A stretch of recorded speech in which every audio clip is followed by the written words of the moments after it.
Sana po gumaling na at lumit na rin ang tiyan ni mama at humaba pa ang buhay niya at matanggap akong OPD encoder sa may Tondo Medical Center. Makasampa pa ng barko si Papa, tumama at manalo ko ng mega jackpot sa 655 Lotto. Magkaroon kami ng negosyo at kotse next year. Mapagawa pa namin ang bahay, matapad lahat to, Hiraya Manawari. Amen. The Toolbox Production with Baba Yaga Pictures. Ajane Palma Toy Play Presentation presents Blaster Season 8 The Phantom Zorro created by Johnny Palma #NowPlay. Parang may napapansin ako mamaya-maya.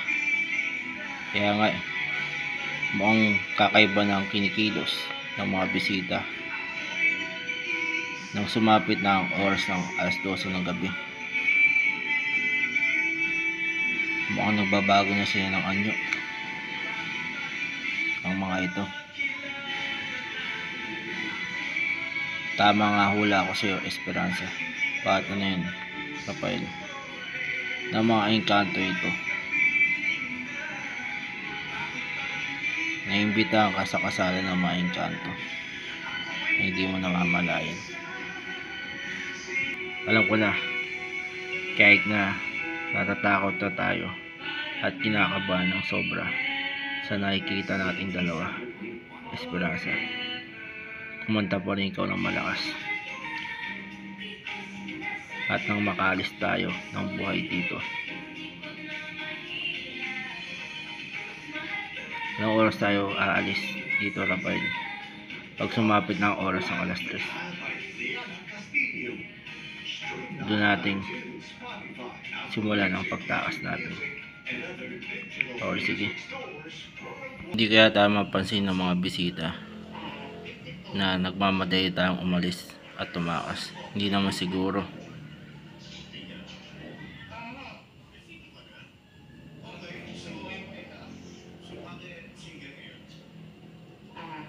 Tara, magmadali na tayong tumakbo para makatakas kaagad tayo dito. Okay, sige. Tara na. Pakakasama. Teka lang. Mukhang nagmamadaling umalis at tumakas ang ating bisita. Hindi nyo ba alam na nakalata siguro sila sa ginagawa nating pagpapalit ng anyo tuwing alas 12 ng gabi? At lalo tayong lumalakas ngayong oras ng alas 3 ng madaling araw. Anong gagawin natin to sa mga bisita natin?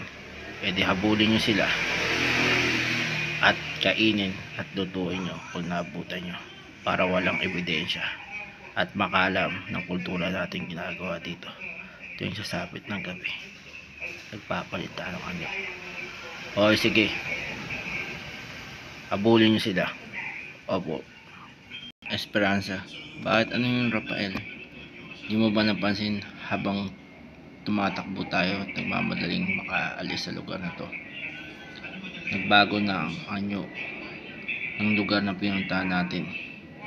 Yung magandang bahay naglaho na, naging isang haunted house na. Oo nga eh. Saka may isa rin tayong problema. Ano yun? Mukhang napansin tayo ng pinunta nating mga engkanto na umalis na tayo doon at tumakas. At ngayon, hinahabol na nila tayo. Anong gagawin natin, Rafael? Wala tayong magagawa kundi tumakbo na tumakbo. At kailangan may makasalubong tayo na kahit isang mang tao dyan na tutulong sa atin. Teka, ayun, may mama dun na mukhang maskaradong bandido. Tara, hingyan natin siyang tulong. Sige. Mama, buti na nakasalubong namin kayo. At sino pala po kayo? Ako ang maskaradong bandido ng Zorro. Anong kakailangan ninyo? Hingi sana kami ng tulong sa inyo. Bakit? Nung usahan nito, ay yung mga humahabol po sa aming engkanto. Pwede nyo ba kaming tulungan tumakas? Huwag kayong mag-alala, tutulungan ko yung tumakas sa mga engkanto na humahabol sa inyo. Maraming salamat po, Zorro. Huwag kayong mag-alala, takot ang mga engkanto mula sa liwanag na nanggagaling sa matatalim na bagay tulad ng aking dagger. Kaya ito ang gagamitin ko sa kanya pag once na hinabol na tayo. Kayo pala ang grupo ng maengkantong humahabol sa dalawang kaibigan ko. Huwag kayong mag-alala. Itong dagger ko lamang ang gagamitin sa inyong pangsilaw. Alam kong takot kayo dito. Ilayo mo sa amin yan. Maawa ka.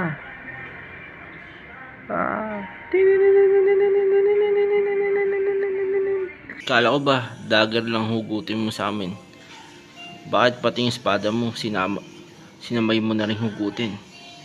Dahil ang espada ko ang aking panlalaban sa inyo. Kaya simulan na natin ang laban. Senyorito at senyora, wala na kayong dapat pag-alala pa. Yung ibang engkanto ay natalo ko na. Yung iba naman umatras na sa sobrang takot. Maraming salamat talaga, Senyor Zoro.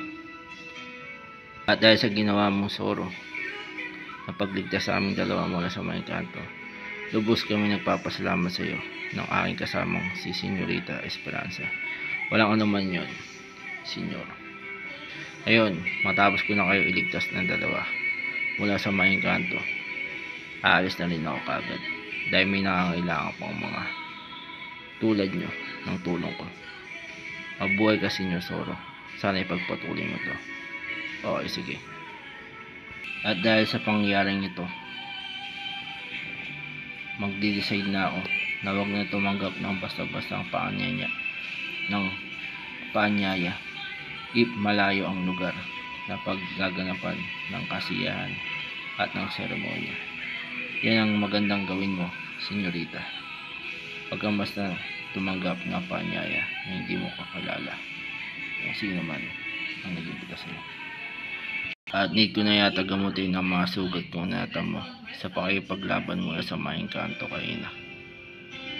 Kasamang panaginip naman ang bumulag sa akin habang natutulog ako. Nang ikakatapos ko daw at ikamamatay ko ang sandatang magmumula sa aklat na itim. Mga lagad, kaya ako kagad pinatawag matapos ko magising mula sa aking pagkakatulog dahil nanaginip ng masama na ang sandata daw na tatapos ng aking buhay ay nakasulat doon sa aklat na itim. Gusto ko sanang ipagawa sa inyo na ipahanap ang aklat na itim na to at sirain kaagad pag nahanap ninyo. Maliwanag ba? Masusunod po, Don Lizardo. Okay, lumakad na kayo at hanapin ang aklat na itim na yan. Sige po, Don Lizardo.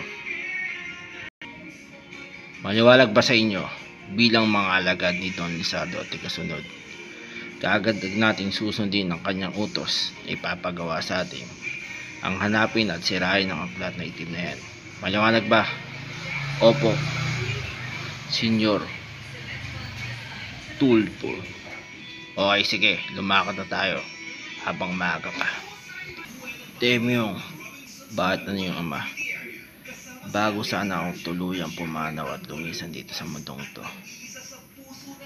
gusto ko sanang ibilin sa inyo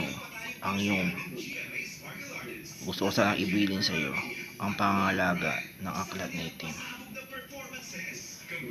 Dahil dito nakasulat ang isang tigapagligtas na siyang tatapos sa kasamaan ni Lizardo. Gusto ko sanang hanapin mo ang tigapagligtas na yun gamit itong pangangalaga ng aklat na itim. Masusunod po, Ama. At alam ko malapit na rin siya dumating. At isa rin siyang panday na tulad mo. Sana maituro mo sa kanya ang lahat ng natutunan pag dumating ang araw na yun. Maliwanag ba, Temyo? Opo, Ama. And the legend continues. The end.